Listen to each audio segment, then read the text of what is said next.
are in listen-only mode. Hello, everyone, and welcome to today's session of the Alliance for Community Trees webcast series. The AC Trees webcast series is a monthly webcast held at the lunch hour. These trainings leverage local successes by amplifying to a larger audience two model organizations' methods, materials, and approaches. Today, though, we're lucky and we have three different organizations that we're going to be hearing from. These sessions are planned to last for 1 hour with today 3 speakers presenting on the same topic from slightly different perspectives, and each presenter followed by a period of questions and answers so that you can get responses to the questions you have. Most state landscape architecture boards will provide continuing education to folks who request it. They just need a certificate to show that you have completed this educational session. So shoot us an email after the session if you need one of those to get continuing education credits from your state landscape architecture board.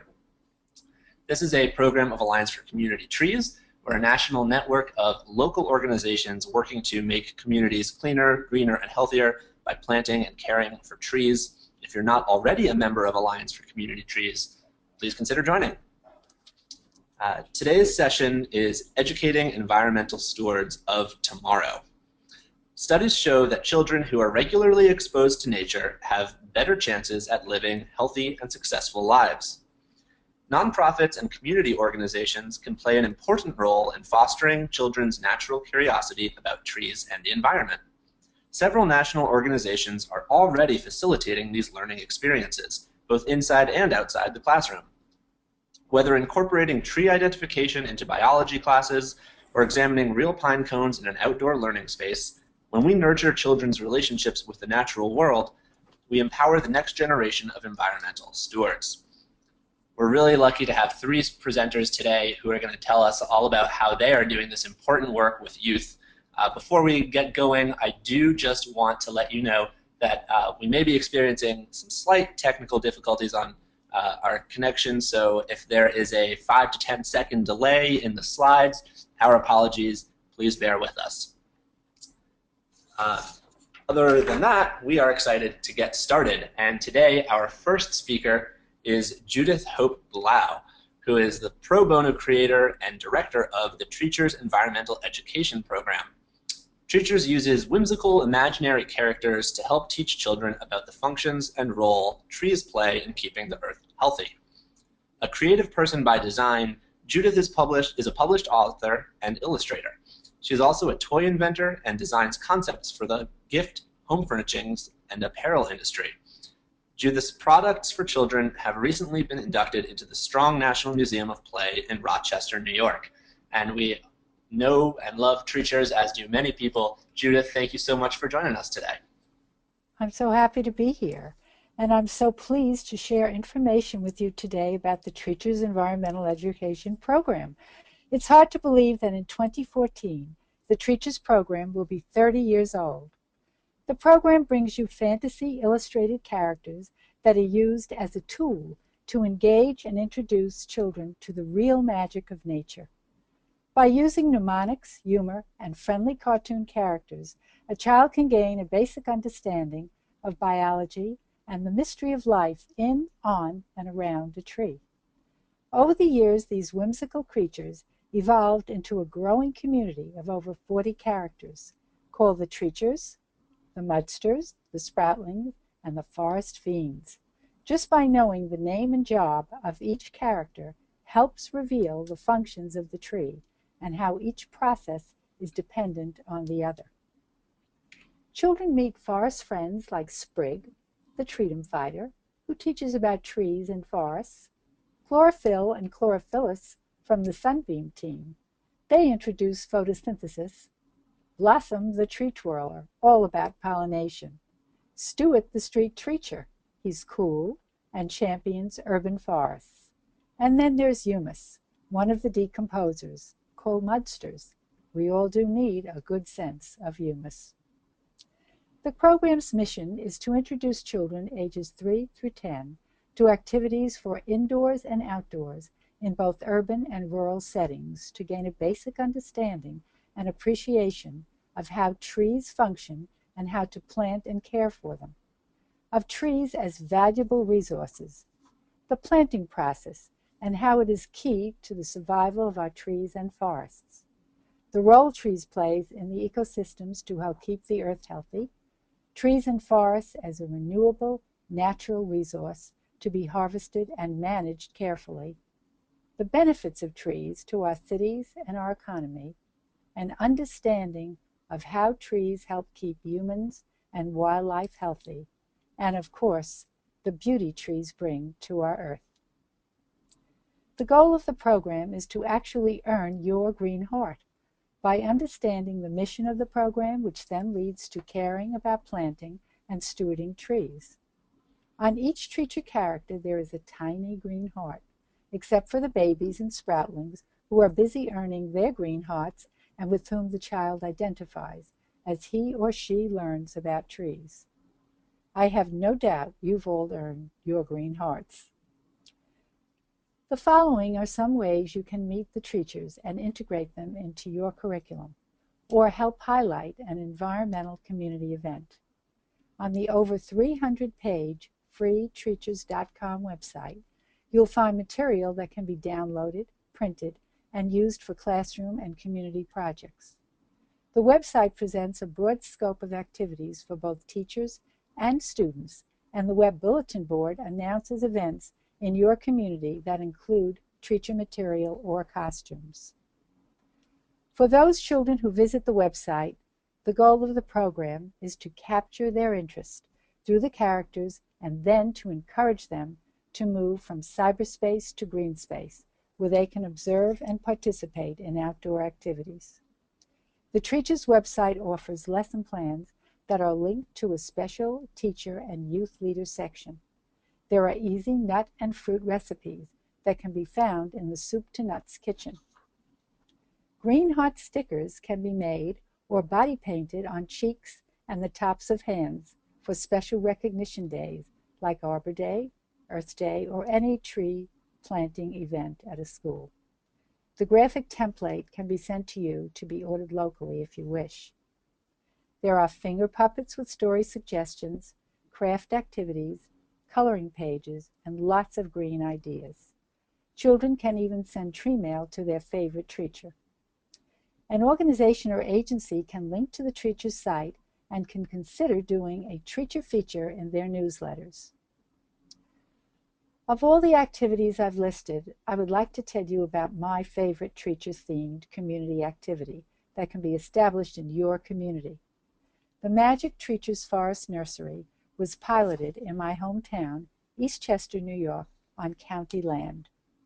The Teachers Nurseries are particularly well suited for elementary schools because young children can easily plant seedlings. The number of trees planted will vary according to the space available, and the project can be as large or as small as the group or organization chooses. We began in the year 2000, and now we have our entire town sprinkled with Douglas fir trees, Norwegian spruce, and some ornamental species that survived. We used a small strip of land next to a stream in a residential neighborhood, but a park or school or church can work as well. We have a sign, an old-fashioned mailbox for tree mail, seasonally flyers with tree planting instructions, coloring pages, and teacher news fill the box. Charming notes to the teachers are left there from neighborhood children who stop by to see what's inside and to check on the tree they planted. Seedlings can even be planted in pots in the classroom and taken home to be planted outside. The website has a photo story of the project and the site. I invite you to take a look. In our town, we partner with the Highway Department, a local tree care company, scout troops, usually 5-year-old Daisy Scouts, Brownies, and Cub Scouts. The tree care company digs holes prior to the arrival of the children. Seedlings are ordered in advance, usually free, from the state or a local nursery, and an arborist gives a lesson in planting. Teacher tree markers depicting the different characters are available through a separate website. The organizers can print them in advance, and the children attach the markers onto popsicle sticks or chopsticks. They choose their favorite treacher and place the marker on the ground next to the newly planted seedling.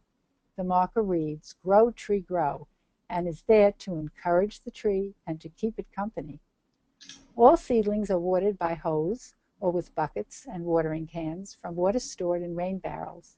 During summer months, teen volunteers watch over the nursery by watering and weeding. Many times, treacher costume characters attend to cheer the planters on, along with local town and county officials, who dig in too and help the children water thirsty seedlings. All participants receive a Green Heart sticker and a Treacher's Tree Planting Certificate, also available by request on the nursery URL. When there are trees from past years that have grown to 3 feet tall, they are harvested and transplanted into the community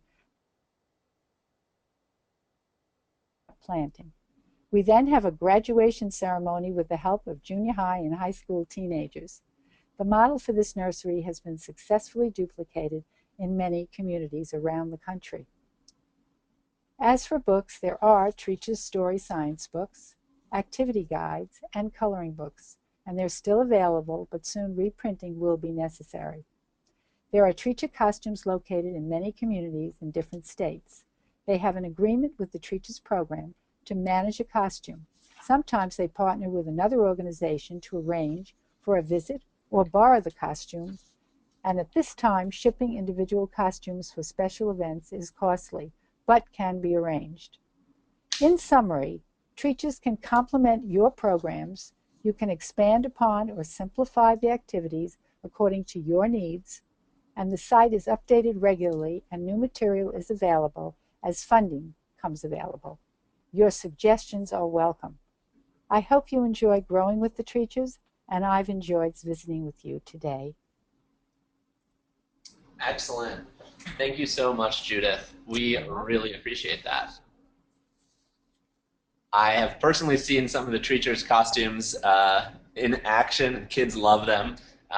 We've had some questions over the web about the costumes, so we'll get to that in just a second. But before we do, we want to open the lineup for questions and answers so that people can hear more from Judith. So folks, if you see that question and answer tab in your control panel, type in your questions there and I will read them out loud and Judith will answer them. So just to start off, Judith, here's a one that we're getting from a lot of people. Tell us about how they reserve the costumes. The costumes, basically, I would like to know if you could send an email or a tree mail to treacher@aol.com, and I might be able to hook you up with a costume that is already in your area, because the shipping of costumes can, as I said, be costly, and the cleaning, there's quite a bit involved in doing this, but it is definitely doable. So I would say that for each person interested or each group interested, to just shoot me an email and let me deal with each one depending upon where it's located. We do have costumes that are in Florida. We have costumes in Montana. We have them in California. There are managers of costumes in these various areas, and all of those managers are pretty good about either visiting a school or partnering with your organization. So it's really on an individual basis. Great. Lots of questions coming up. I guess one of them was just if you could illuminate there. They notice a trademark on Treachers, which is the name of your program, Treachers Environmental Education Program. Is this a distributed program? And if so, how do they start a local chapter? At this point, I haven't really had local chapters, but I partner with groups and organizations so that they can use my material. So again, this is a very custom type program. And I guess you really can start a local chapter if you become a costume manager, or if you just decide that you would like to partner with my program, and then therefore materials will begin to flow to you for some of your events. And as I said, Once we get into a conversation and I know where you are in the country and what your goal is, are you a school, are you a youth group, then I'm happy to work it out. And I've been working for years individually with each group that would like to do maybe only just a certain part of the program. Excellent. And then one final question here. I think this is an issue that a lot of people probably find to be challenging. We have trouble finding youth volunteers to help over the summer. From where do your teen helpers come? Many times there are different scout groups, church groups, people who do community service within a community, and this is kind of nice because you can create your own internships, and then the children seem to have a wonderful time going even into classrooms and mentoring. We have a lot of sixth graders who will go to the second grade with this program, or they'll read some of the stories. And for the summer watering, you can connect also with a camp. There are resources with it. It's different in each community, obviously, but there are many type of organizations that are looking to find things for particularly the junior high age student. They like to be kept busy, and it's good for them to be busy. So I think this is a good program for them to connect with. Excellent. Okay, that's great. Thank you so much, Judith. I know we have some more questions, but we also have 2 more presenters, so we're going to keep the session moving, and hopefully we'll have time for extra questions. Don't worry, we'll grill you more later on, Judith. Okay, great. Excellent. All right, thank you so much. Now we're about to move on to our second presenter, Susie Worth, a great friend of Alliance for Community Trees and the Outreach Director for Nature Explore for the Arbor Day Foundation and Dimensions Educational Research Foundation.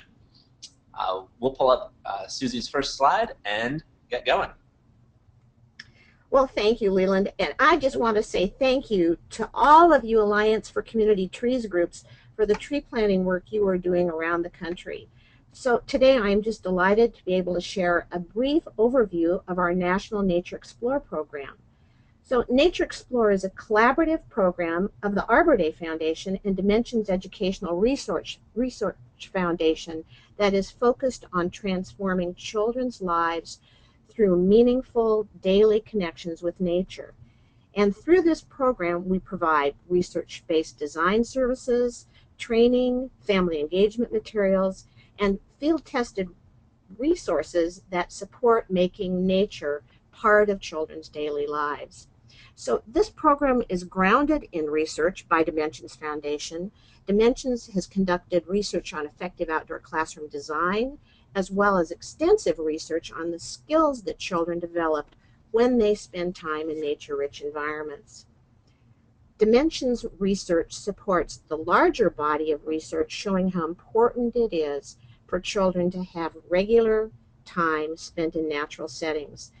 And as I'm sure all of you know, studies show that nature buffers the impact of life stress on children and really helps them deal with adversity. The greater the amount of nature exposure, the greater the benefits.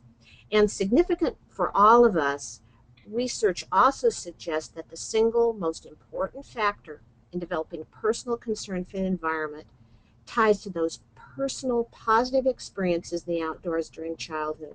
So if we hope to have a future generation of environmental stewards and tree planters, we really need to provide children with positive nature experiences when they're young. And all too often, this is the kind of outdoor environment where children play.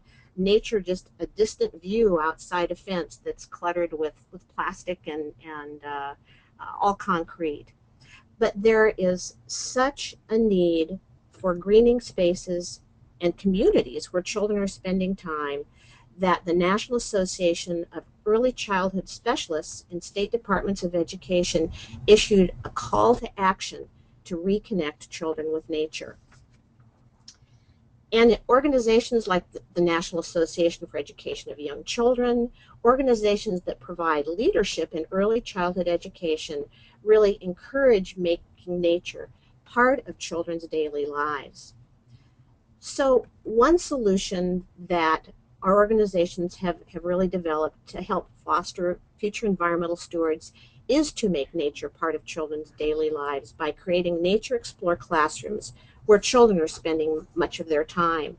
And you can see partners in this initiative include conservation groups, state departments of education, landscape architects, health professionals, and many, many others. But more and more organizations throughout the nation are going through the process of creating certified Nature Explore classrooms. This national model is being implemented in all kinds of settings. A Nature Explore classroom can be created anywhere a traditional playground could be built. Families are also incorporating these spaces on a small scale in their own backyards. So, what is a certified Nature Explorer classroom? These are sites that are nationally recognized. 3 requirements for becoming a certified Nature Explorer classroom. The first standard is to create a well-designed outdoor space following the research-based principles in the Learning with Nature idea book, which is grounded in collaboration with landscape architects and early childhood educators. And it's really important to note that these broad principles can be applied in such diverse ways that each Nature Explore classroom is unique and it reflects the interests and talents and needs of the local organization and community.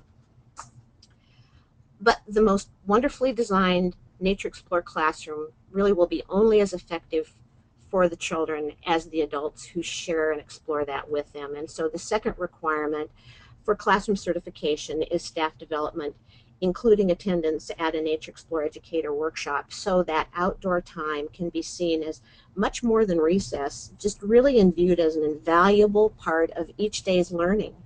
And then the third and final certification requirement is family involvement. Understanding the benefits their children gain from connecting with nature helps inspire families to spend time outdoors together. And one resource that the Nature Explore program can provide to organizations like AC Trees is called the Nature Explore Families Club, which provides a wealth of activities and ideas that families and groups can use with children as they explore the outdoors together. And this resource can be downloaded free on our website at natureexplore.org. We really don't have time today to provide a great deal of detail on the guiding principles for creating these spaces or to talk about the recommended areas within the Nature Explore classrooms, but here's a brief overview. So through our research and field testing, these guiding principles help people thoughtfully plan their outdoor space. One key element of an effective outdoor space is to create clearly delineated areas so children using the space truly understand that there are different kinds of experiences. These spaces use a variety of natural native materials and trees to enhance the space. Materials that are used to create these spaces are selected for durability and low maintenance. The natural elements in the space are diverse, child safe, and aesthetically pleasing. Just really thinking about how we can make that nature integral part of these spaces and daily experiences. These spaces are personalized with regional materials and they incorporate ideas from children and staff. And these spaces really also reflect the cultures of the larger community and environment where these sites are located. These Nature Explore classrooms include a complete mix of activity areas that give children a variety of experiences and reach children in all the different ways they learn. These spaces support whatever curriculum or program a school might be using. So this isn't really a curriculum program, it really is a design of spaces that helps support all the things schools or programs are already doing. These spaces support art, dramatic play, music and movement. Inexpensive materials can be added to these spaces that support children's body competence skills like climbing, balance, and agility. These nature-rich outdoor classrooms use what we call nature's loose parts for creative play in ways that support gross motor development as children lift sections of stumps and logs and tree cookies.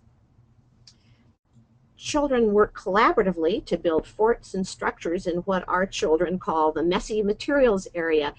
This is an area simply framed by logs, filled with wood chips, tree cookies, and stumps. All these are resources, as you see that image, that really can be part of your community forestry work. And so as you connect with sites who are creating these spaces and look to you maybe for guidance, how can you help connect them with those resources? These spaces also support fine motor development, again using natural materials. And gardens play a big role in these spaces, especially in schools and early childhood settings. They foster caretaking experiences for children and give them a sense of where their food comes from. And pathways through plantings expose children to a rich palette of diverse plants with different textures and patterns and fragrances and bloom times. So it has been said that if we want children to flourish, to become truly empowered, then let us allow children to love the earth before we ask them to save it. And that is what these Nature Explore classrooms are really designed to do. So very quickly, we have a few visuals to let you see the transformations in spaces and our research shows in children and their engagement with the natural world. The first slide you'll see is a domestic violence shelter that serves at-risk children and families. You can see an example of a concept plan our Nature Explorer landscape architect created. Look at the trees and natural areas that were added to the space. And then the after slide, here is the space after those simple natural enhancements. And we hear what a positive impact this space has provided. We have another example, and I think we're getting kind of a little behind in the slides, but you'll also see as we go through another example at an elementary school in an urban community. You'll see their concept plan and really the differences that adding trees and nature as well as developmentally appropriate spaces, what an impact that can make. This Gomez Heritage School serves a large Hispanic community and has had national recognition for the academic improvement they've achieved, and they attribute much of that to their Nature Explorer classroom. So how does this tie to AC Trees? Community and family engagement play such a big role in creation and use of these spaces. Just simple ways to get involved. Pizza box pavers are a wonderful way to get families and children and staff. These stones reflect patterns in nature and give a personalized element within a space. Volunteers can donate natural materials from local tree waste. Keep America Beautiful is an example of one of our community partners who are engaged in much the same way your AC Trees affiliates can get involved.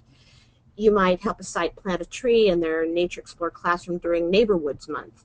Perhaps you could help connect people to volunteers who could suggest trees or plants appropriate for your region. Perhaps these spaces can be part of your community greeting efforts. So lots of different ways that AC Trees can really be connected to our Nature Explorer classrooms. Nature Explorer really wants to be part of your virtual community. So please check our website often to find ideas and resources for helping you in your work. So connect us with us online at natureexplore.org. You'll see a slide for that coming up in just a minute. But on the homepage at natureexplore.org, you will find a variety of resources, including a tab for those free family resources that might help you in connecting with those families and children in your community. You can also see certified Nature Explorer classroom locations across the country. And on that website, you will find a Community Connections tab that links you to our network. So please think of Nature Explorer Community as a place for inspired dialogue and resource sharing. So this resource at natureexplore.org really will allow you to connect with others through our community blog and discussion groups.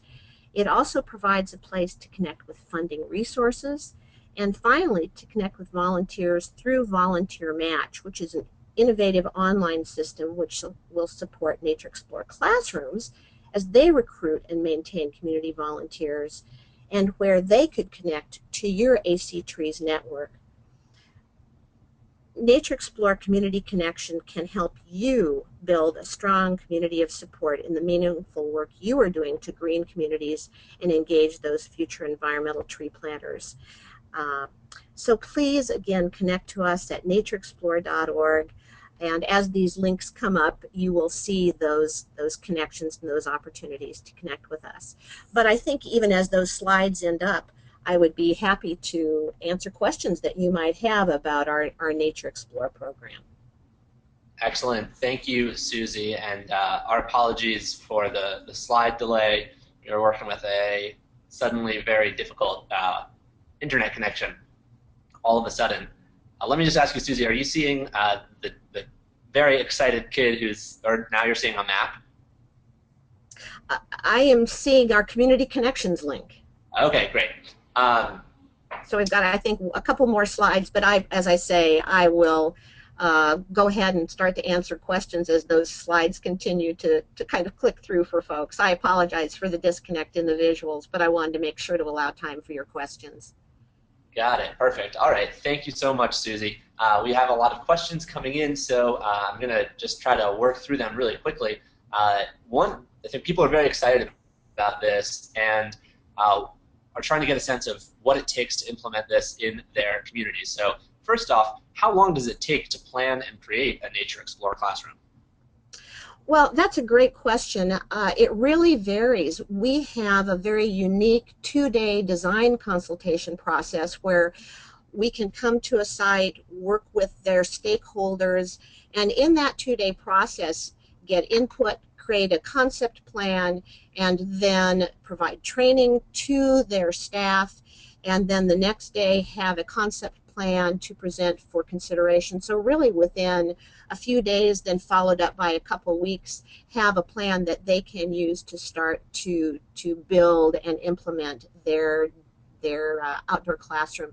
And during that process, we really try to make connections with local groups like AC Trees and invite them to be part of that design consultation process so that group can build those local connections and have a sense of what kinds of resources a group might be able to provide, whether it's nature's loose parts or information about appropriate trees to plant or any kind of support that local group can provide, as well as being part of their network of community engagement through the great work that you AC Tree groups do in your local communities. But then to create them, build them, they can be built, within, a couple weeks, a month. Sometimes it just depends on getting the resources lined up. Okay, great. Yes, and we know many AC Trees local member organizations that have created or worked to create Nature Explorer classrooms with local schools and other local partners, so they love them. Well, great, and thank you. We have worked, I know, with Trees Atlanta and Trees Forever, just a few of the wonderful groups that we have worked with in this process. So some questions about education. Are educator workshops available in all states? And if not, are there other options, like other educational training that would satisfy the requirement for, professional development for staff and teachers to be part of this? We do think it's really important to have that first training be a Nature Explorer workshop, and we do can come to any of the 50 states. We travel around the country, so really can support people wherever it is you call home.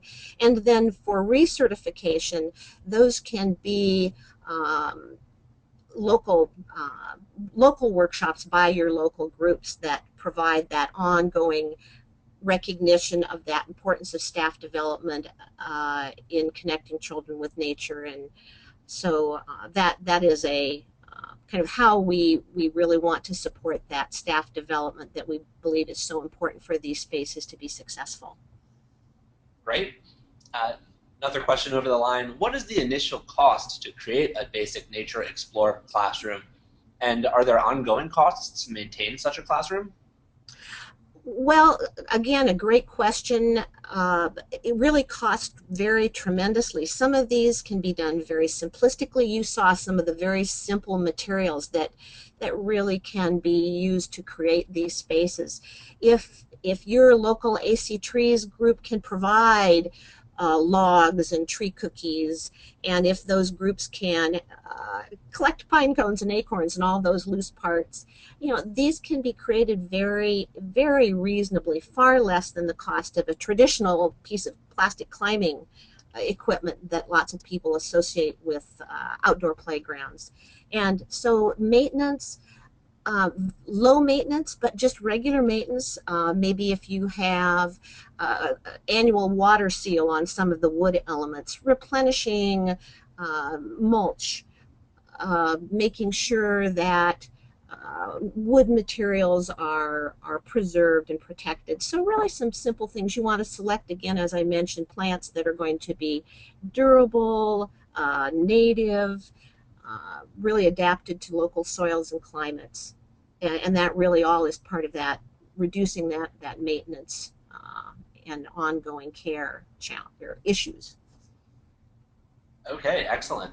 And then any advice for trying to convince local schools or other partners that this is a better classroom than a better outdoor play space than what they already have? So what are your tips for trying to convince partners to develop these sites over what is already in place?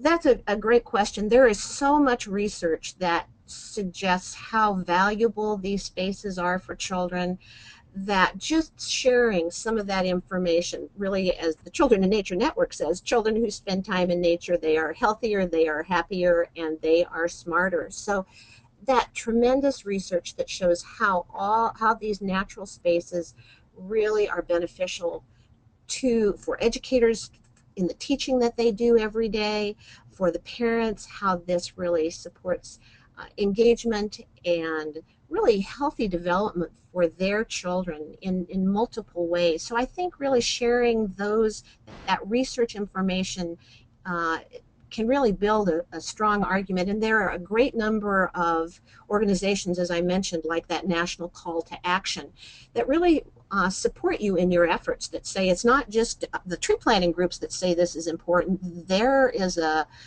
broad network of quality education organizations that are saying this is really important to have part of children's daily lives. Excellent. Okay, I think everyone on this call agrees it's important, and it's wonderful to hear these resources that are available to help people make this a reality in their community. And you can find lots of that, again, what we've talked about on our website at natureexplore.org if you want to explore further. Perfect. We are going to wrap it up there with Susie, but again, we may put you on the spot for a few more questions at the end of the session. Thank you, everyone, for your questions. We're going to hold the rest of those until our next presenter finishes so that we can quiz Avery on lots of stuff as well. So thank you, Susie. Appreciate it. Thank you. Okay, next up we have Avery Cleary, who is the founder and, oh, totally wrong about that. My apologies, Janice. We have Janice Swinggood, who is representing the Children in Nature Network, helping to reconnect children with the natural world around them. And we are very grateful to have you with us today. Thank you so much for having me and the Children in Nature Network as participants in this webinar. It's really an honor to be presenting with the co-presenters, and I like to appreciate everyone taking time out of their busy days to connect here. The Children in Nature Network is delighted to be partnering with the Alliance for Community Trees in order to promote outdoor service that is really fun for the whole family. So understanding that many of you may not be too familiar with CNN, I'd like to give just a quick overview of who we are and what we do, which leads right into today's theme. The topic of today's webinar really epitomizes some of CNN's core beliefs in that tomorrow's environmental stewards will come from these next generations of young people. And when we're seeing that there is such a dramatic disconnect between so many children and families and the natural world, we really have to wonder where, in fact, those stewards of the earth will come from. My husband happens to be a conservation biologist, and one of his favorite quotes has become one of mine as well. It is by Baba Diem, and it goes like this. In the end, we will conserve only what we love. We will love only what we understand, and we will understand only what we have been taught. Similar to the Sobel quote that Susie shared with us as well. But we really believe that children in particular need hands-on time in nature to learn about nature on a regular basis with plenty of unstructured time to explore and discover if we want them to ultimately love, understand, and care for the natural world. And that leads right into our vision for today, which is a world in which all children play, learn, and grow with nature in their everyday lives. The Children in Nature Network has several initiatives that help fulfill this vision, with the primary three being the Natural Leaders Network, which empowers a worldwide youth movement to strengthen the bond between children and nature. The Natural Teachers Network provides support for teachers and educators to put nature back on the academic calendar and bring nature back to the classroom, both inside and outside. So it would be a great venue for people that are participating in the Nature Explorer program, for instance. And then not lastly, but the last that I'm going to touch on today is the Natural Families Network, and that I'm going to talk a little bit more about later. But as we're getting into that, we are in September, which is the month that the Children in Nature Network really encourages everyone under all of our initiatives to serve outside. SOS, as we sometimes call it, Serve Outside September, is not just a call to action, it's also a call for fun. What you see here are 2 boys participating in a creek and pond cleanup. Other Serve Outside September activities for families include restoration projects and tree planting. And one of the easiest ways for families to participate in these is to connect with organizations like volunteermatch.org that Susie also mentioned in order to have some of the planning done for them. The next slide that you will see is depicting students and other members of the community volunteering for a day with the Oahu Invasive Species Committee in partnership with Lion Arboretum to track down and remove harmful invasive plants to prevent their spread into Oahu's healthy native forest. The next slide, you will see a family nature club called Kiva, or Kids in the Valley Adventuring, at work doing a cleanup and tree planting in Virginia. And the next slide is another family nature club called Family Adventures in Nature, excuse me, which is removing an invasive weed called bull thistle at Vulcan Mountain, which is just outside of San Diego, California. One common thread that each of those examples had was that they're organized by family nature clubs in collaboration with nonprofit organization, which is a great way for clubs as well as individual families to mobilize around service projects in their communities. The Natural Families Network heavily promotes family nature clubs as a way to meet families where they're at and get them into nature. The Children in Nature Network developed and produced a free toolkit to support people who want to start a family nature club, and it can be downloaded at the link that was on the previous slide for free. The toolkit is also currently available in Spanish and is being translated into Mandarin and French. So what is a family nature club? And we're a little bit off on slides again, but that's okay, just bear with me. Essentially, a family nature club is a group of people that have a shared interest in connecting children, families, and nature on a regular basis. Family nature clubs come in all shapes and sizes, ranging from a small group of neighborhood-based families to a few dozen families per club, and there's even a couple of clubs that have upwards of 1,000 members on its mailing list. No club is really too small or too large. They're just what they need to be for the organizers and participants to feel comfortable and have fun. Now that you know what a family nature club is, let's talk about why. What are some of the key benefits to family nature clubs? They help break down some of the most common barriers to getting out in nature, and as you know, there are plenty of barriers these days. Fear is a big one. Everything from fear of strangers to the unknown wilds. Their safety in numbers. Overscheduling for a lot of kids. Nearly every minute of their day is scheduled, and it's practically become an expectation to be so. For some, this means we literally need to schedule unstructured time for nature and just time to be a kid, which I think is kind of ironic that we have to schedule it, but we really do, given the way our society is right now. And there's always the pull of electronic media as well, from TVs and computers to phones and iPads. Kids even as young as a year old can readily be seen on screen in grocery stores and in parks with their mom's or dad's phones. It's kind of heartbreaking, if you ask me. But on average, kids these days are spending upwards of 60 or more hours per week attached to some sort of electronic media, and only an average of less than an hour in truly unstructured time to play outside per week. Family nature clubs help get nature back on the family calendar and set it as a family priority by helping to break down some of those barriers. Then there's the motivation factor. It's much more likely that you'll show up for an activity if you know someone is waiting for you, right? So the same is true for nature-based activities. It's also motivating for many parents when they see how happy, active, and creative their kids are when given opportunities for unstructured time in nature, particularly with other kids and families. That's when you start to see the creativity come out in kids negotiating and inventing their own games and so forth. Family nature clubs can happen anywhere. From California to New York, Alaska, Florida, and everywhere in between. They can be created in any neighborhood, whether in inner city, suburban, rural, and in any economic setting. Basically, family nature clubs go out and explore the natural world by exploring the forest, birding, hiking, tide pooling, climbing trees and rocks, camping, and even backpacking. Each club really decides what its focus is going to be, and many, as you saw in the previous slides, many family nature clubs incorporate community service projects in the outdoors as a regular part of their experiences. Clubs can happen just about literally any time as well. Any time of life, from grandparents to newborns, all are welcome. Also in the rain, snow, or sun, any time is a good time to get out in nature, as long as you're prepared for the weather with appropriate clothing and gear. There's a common saying that probably many of you have heard, and that is that there's not really any bad weather, just bad clothing.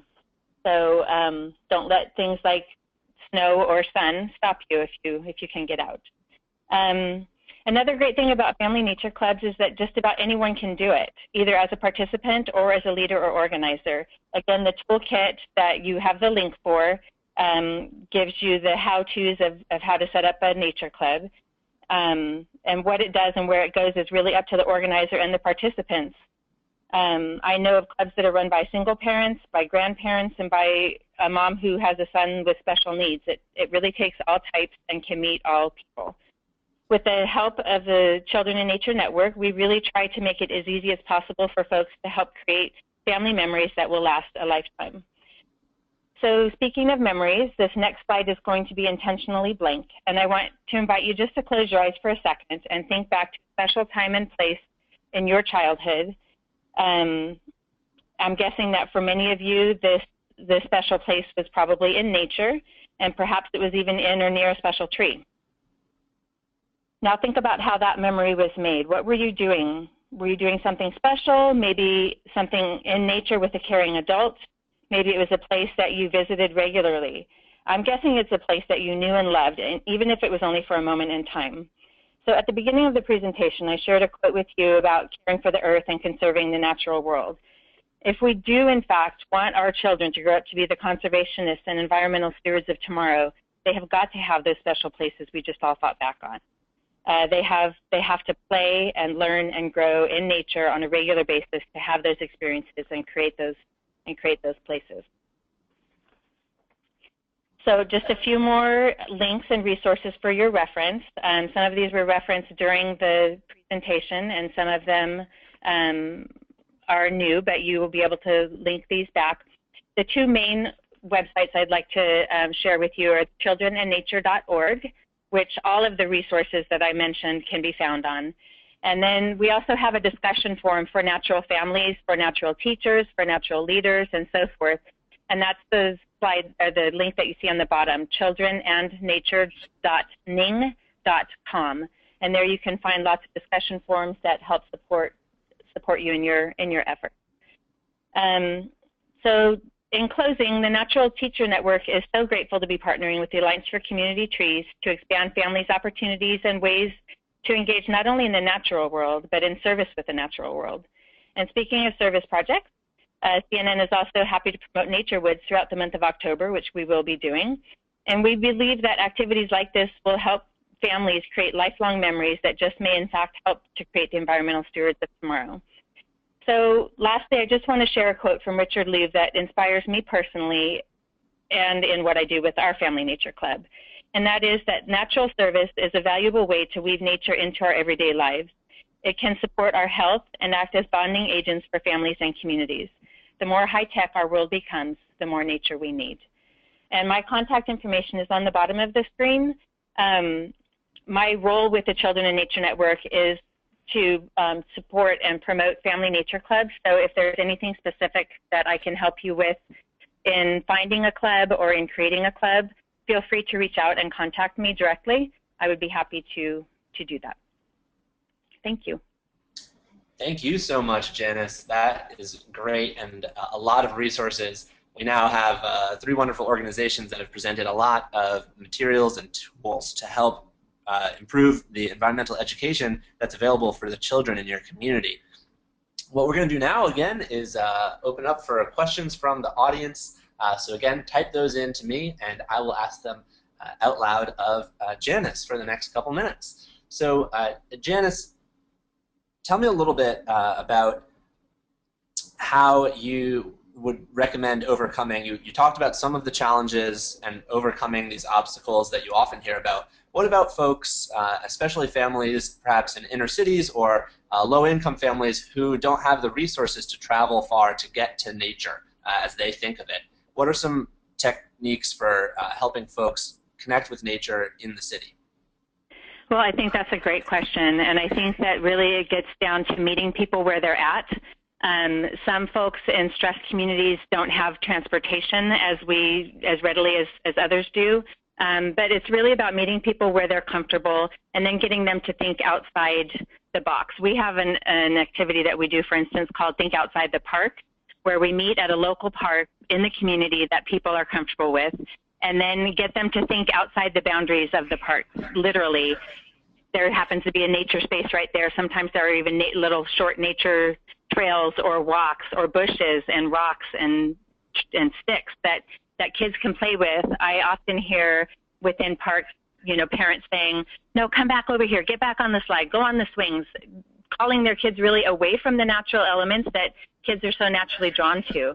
So I think we have to help people see things a little bit differently and meet them where they're at and stretch their comfort zones. Nature doesn't have to be in Yosemite. It can be sometimes in your own backyard. Absolutely true. We often talk about the urban forest. We say forests are everywhere, and so is nature, right in your own backyard or on the street right outside your house. Yep. So tell us a little bit more about the nature clubs, the family nature clubs, and can those be adapted to school club settings? They can. There are several schools that have clubs. Also, the model we really promote is run by families or organizations that meet up with families in the community. They create a plan that meets the community's needs. Sometimes it's meeting at a school and going out from there. That's another great way to meet suburban and city kids where they're at and getting them into the nearby nature that's right by their school and typically in their communities. Excellent. And do you have sort of, clearly one way to get to families and parents is through children, and to the children through the teachers. So do you have any lesson plans for teachers? Not currently. We don't. We have promoted through schools before, family nature clubs that are in the community, but we don't have any classroom presentations at this point. We try to work through PTAs as much as we can to get to the parents that way as well. I have personally done presentations at schools outside of the classroom, but we have not done anything inside the classroom promoting family nature clubs as of this point. It's a great idea. Well, I think, next step of development, but you're right, the PTA is a wonderful way to connect as well.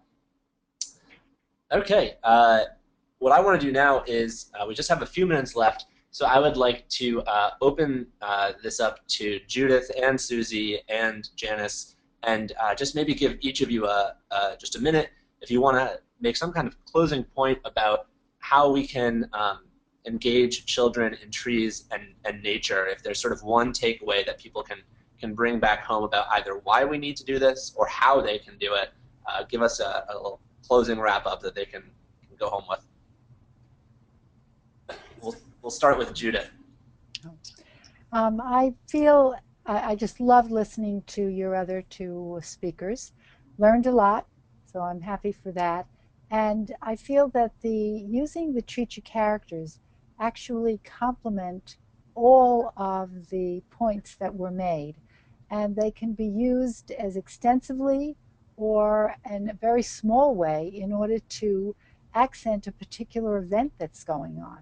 So it's more going through that website, finding what works for you, and letting those characters be mascots, symbols, just a fun way to be supportive. And that's exactly what Treachers are about. And I particularly want to thank AC Trees for hosting Treachers today and for allowing me to reach out to the people who've registered for this program. Thanks, Judith. Susie? Well, I would just again like to thank you and all the AC Tree groups, and I would like to stress the impact that daily meaningful connections with the natural world, what an impact that can truly have on children's lives. And not just children, really, as we work to be our best selves in the work we do with children and with families, the impact that that has on all of us as well. So really providing these meaningful spaces and experiences for children, what a difference we can make in those future environmental stewards. Beautiful. Absolutely right, Susie. Thank you so much for joining us today. And Janice? Well, Susie, I would very much like to echo what you said, starting with the thank you for having us participate in this webinar and for being there, really. And then just starting with kids as young as possible, starting with the family. I guess the takeaway I would like for people to have today is that it doesn't take going to Yosemite, it doesn't take a lot of money to connect with nature. And just as Susie said, it's got to be something that happens on a regular basis, preferably in their daily lives. And family nature clubs are a great way to make that happen for free in most cases. Absolutely right. All right, and then one last question for you, Janice. Can you repeat that quote that you started at the beginning of your presentation with? Sure. Let me get it real quick. People are asking for it, and I think it's a perfect way for us to close out this session about why it is so critical for us to engage children when they're young, because they are going to be the stewards of our environment in the next. Yes, and it was the one at the beginning of the presentation, correct? Correct. Okay, in the end, we will conserve only what we love. We will love only what we understand, and we will understand only what we have been taught. And that is by Baba Dioum, which is Baba Dioum. You can Google it if you didn't get it all written down. Okay, thank you so much. I know our listeners really appreciate that. And with that, we're going to wrap up. We want everyone to know that today's session, the recording, the presentations, and a related resource list on this topic will all be available in about 1 week, and we will email that out to everyone who completes the survey that is going to pop up when you close out of this session. Please just take a few minutes to complete this really quick survey. It's going to help us make sure that we are programming webcasts on topics you want to know about. A huge thank you to our presenters today, Judith Blau, Susie Worth, and Janice Swinggood. We really appreciate having you here with us to share your programs and give people some new ideas about how they can engage children in nature.